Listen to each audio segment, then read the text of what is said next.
Today we're reviewing the movie 10,000 BC.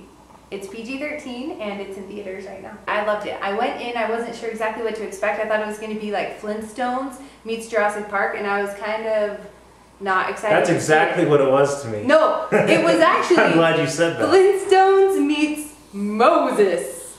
And watch out, Fred Flintstone, there's a new caveman in town. Ugh. What? He was really hot. Stephen Strait. Stephen Strait.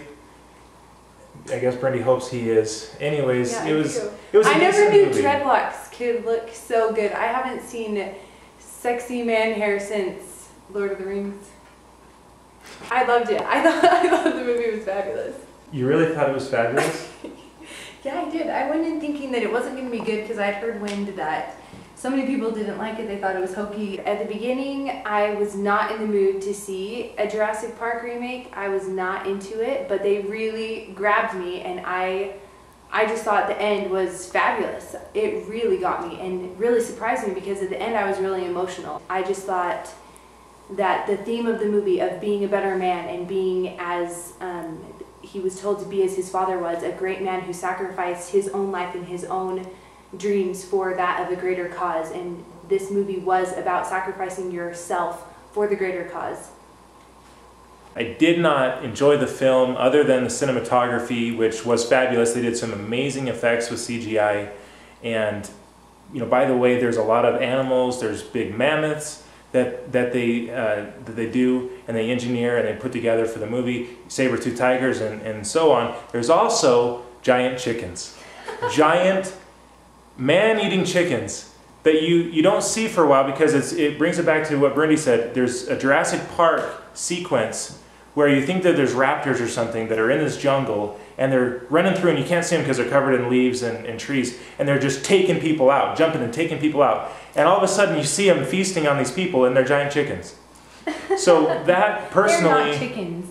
Giant chickens. In fact, I can prove it because we found a secret vault by the people that made this movie, and in it was a secret scroll, an ancient scroll that talks about another legend that will probably be the sequel to 10,000 BC, and on it was one of the man-eating chickens. And anyone that will go see this movie, it's the legend. There's a prophecy of a man that speaks with the saber-tooths.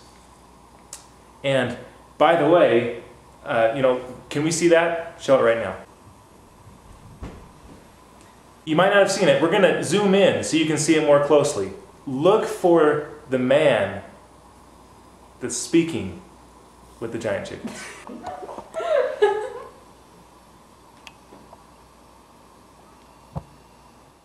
I have in my possession the secret scroll. Okay, the secret scroll that is depicting the prophecy of the man speaking with the giant man-eating chickens. Okay. Now, I don't know that any of you know this writing. Probably don't have any scholars today that could read it because it was, the tongue that was spoken 10,000 years before Christ. But it probably says, "Don't eat me. Don't eat me." And the chicken's probably saying, "Bark, bark, bark, bark." Mmm. Tastes like chicken. But I won't eat you, because that's the prophecy. Now, I can't believe that you compared this movie to giant chickens. And I have to say that when I first went in, I thought it was going to be a total guy thriller, that I was not going to be invested at all. I went in as a bad critic, thinking already, having my mind made up that I wasn't going to like it. I was kind of in a bad mood. I didn't want to see it. But it grabbed me and pulled me in, and I was amazed. At the end, I was crying. And I was very disappointed. I went in, I left with my wife, and we were going, that was lame. In fact, me and my wife almost fell asleep during it. What? I've never wanted to sleep more in a movie. No, there were so many good action sequences in that movie. Not for me. I didn't see it. It honestly, it was so unbelievable to me. And I want to compare this movie. If you want to see a realistic movie along these lines, see Apocalypto by Mel Gibson, see Dances with Wolves by Kevin Costner, because those are well done. They've won awards. This movie, though, this movie just didn't. I think you would have had to have a heart of stone to miss the feeling that they put into this movie. There is a good moral. Really good theme. There's a good moral. There's some good lines. The line about drawing a circle and other men draw a big circle to include a lot of people. That was the best line of the movie.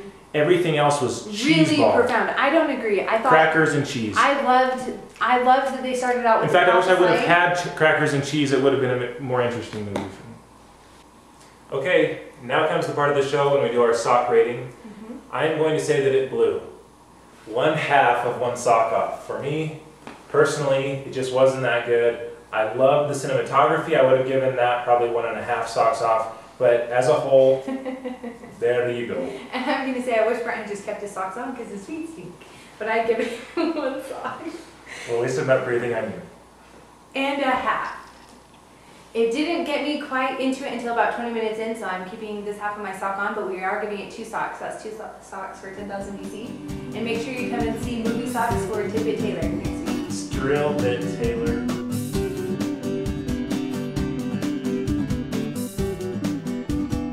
Now it's time for our movie review sock puppet show.